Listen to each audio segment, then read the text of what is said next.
Hey everybody, hope you guys doing alright. So the following information is from the top link, the top of the page right there. With so many people experiencing sleep disorders, there's been a rise of interest in one controversial cure, cannabis. Many in the medical marijuana, this is on marijuana, not hemp. Many in the marijuana community, refer to cannabis as an effective treatment with little to no side effects for a range of sleeping disorders. And my dad can attest, and I can attest as well, but my dad is an elder who strongly attests to how great marijuana is for him, not only continuing to have a good sleep, but if he wakes up in the middle of the night, if he smokes a little bit or whatever, he's able to go back to sleep. And, that helps fulfill his whole, sleep that he gets for the day. So just one thing I want to share. So marijuana is an effective sleep aid because it restores a person's natural sleep cycle, which so often falls out of sync with our schedule in today's modern lifestyle, says Dr. Matt Roman, a medical marijuana physician. So whether you have a sleep disorder or you're having difficulty sleeping after a stressful day, cannabis might be a choice for you. Marijuana's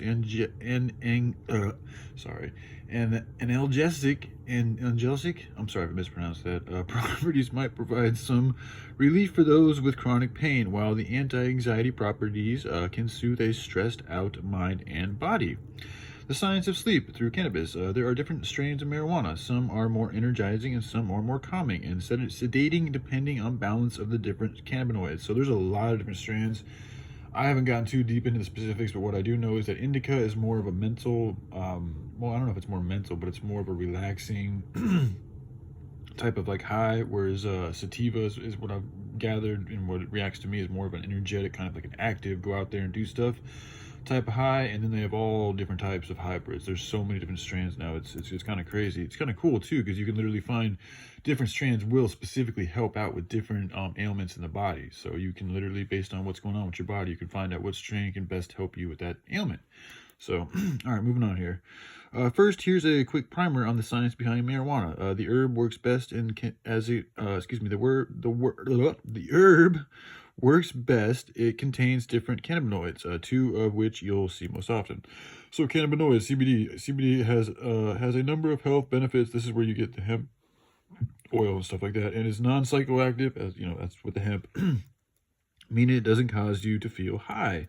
And then you got the tetrahydrocannabinoid, which is known for THC, and this is a psychoactive compound and is primarily responsible for the high effects. So that's one of the big differences between hemp and marijuana, is that hemp does not get you high, does not produce the psychoactive effect, whereas marijuana does get you high. It's full of a much higher concentration of THC and thus produces that psychoactive effect, which is said to get you high.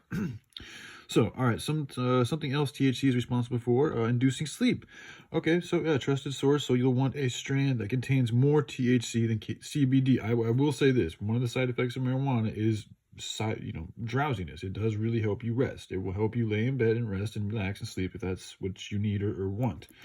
So, whereas CBD is not going to have that, it's just not going to affect your brain in that strong of a way. But THC will really put you into it can put you into a very relaxed setting that can help you sleep very well. It's got a lot of, it's strong. It's just as far as mind altering is concerned. So, all right, moving on here. And depending on the strain you get and all this and that. So, according to a 2008 study, trusted source, ingesting marijuana strands with higher levels of THC, typically reduces the amount of REM sleep you get. Reducing REM sleep means reducing dreams, and for those who experience PTSD, it could mean reducing nightmares. So that's interesting to know. I didn't know about that. Or people with PTSD, anybody with nightmares are type of like, yeah. I mean that I didn't know. That's interesting. I wonder if that affects for your overall. No, let's move on. So the theory is that if you spend less time dreaming, you'll spend more time in a deep sleep state. The deep sleep state, is thought to be the most restorative. Sorry it's hard for me to pronounce words sometimes. Restful part of the sleep cycle.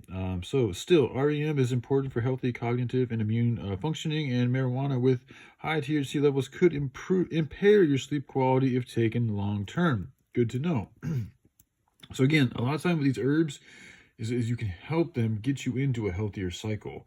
And the thing with the herbs, as opposed to pharmaceuticals, is the herbs are not going to be detrimental to your ability to grow and be healthy. Well, if you take too much of them, they are. But if you take just the small amounts, minimal amounts, they're not going to clog you up. They're not going to put any other chemicals in your body. They're going to, alter your DNA or change you up in a weird way or cause weird side effects. I mean, it's, I mean, you hear about a lot of these side effects for some of these pharmaceuticals. I mean, there's a lot of crazy shit that can be associated with them. Whereas with marijuana and hemp, it's very subtle, very small, very like, benign things. I mean, just most people won't even notice really any other side effects other than like drowsiness, and that's really probably the most common side effect for marijuana is like a drowsiness or a sleepiness, or maybe a little bit of anxiety induced if you get stoned and you're not used to it. But that just comes from being tolerant with the drug, and I think it also has to do with your own state of being and where you are energetically and spiritually within inside of yourself. Which is a whole other thing. But anyways, as far as, I mean, if you look at some of these other side effects like Ambien and other sleep shits like that, like they can really, my parents take trazodone and they've attested, and I've taken it a couple times, they've tested how like you wake up the next day feeling like just off, like just really different, like literally like there's chemicals in your brain that have been altered, and it's like it's leaving you in a very cranky, just like a non-organic, like a very like I don't know, just not a very good mood. Like whereas marijuana, yeah, you might be a little drowsy and shit like that, but it's not going to leave you like feeling like chemically altered in a detrimental type way. And that's kind of what I've experienced. So, anyways, all right, just moving on here. Things to consider before you try marijuana. Smoking of any kind is known health risk and should be approached with caution. Also, medical use of marijuana is still legal in many areas. There's many different ways to ingest marijuana. You don't have to just smoke it. You can eat it, you can drink it, you can put it on your skin. So, and as far as that's concerned too, there's different studies to say about that. But just to know, there are different ways of consuming marijuana. You don't have to just smoke it if you don't want to smoke it. So, something to be said.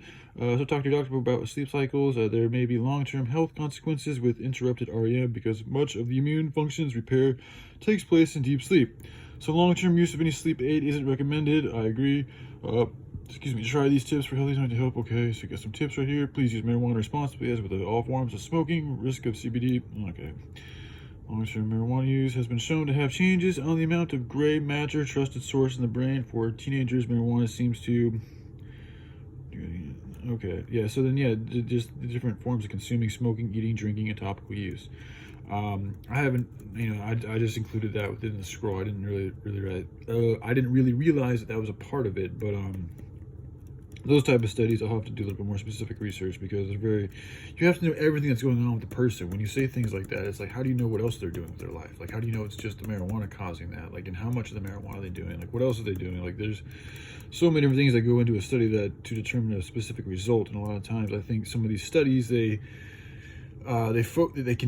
choose to just like blame it on marijuana, while it's like, okay, well, what else is the person doing? Like there could be a whole slew of other activities that are contributing to this effect, and maybe marijuana has a little bit of an effect on it, but to not include everything is dismissing the full aspect of the equation, which is detrimental to finding a solution and also identifying the root cause of the problem. So when I see studies like that, I'm skeptical, because it's like you're blaming, like that's one small aspect of somebody's life is them consuming marijuana. There's so many other things they do with their day and consume, whether it's through actual consumption of putting something in their mouth and ingesting it, or whether it's through just an activity which is itself a consumption.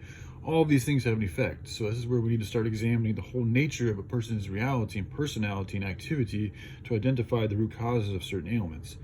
But anyways, all right, I love you guys. I'm gonna continue on here. All right, y'all have a good day. Thanks. Bye.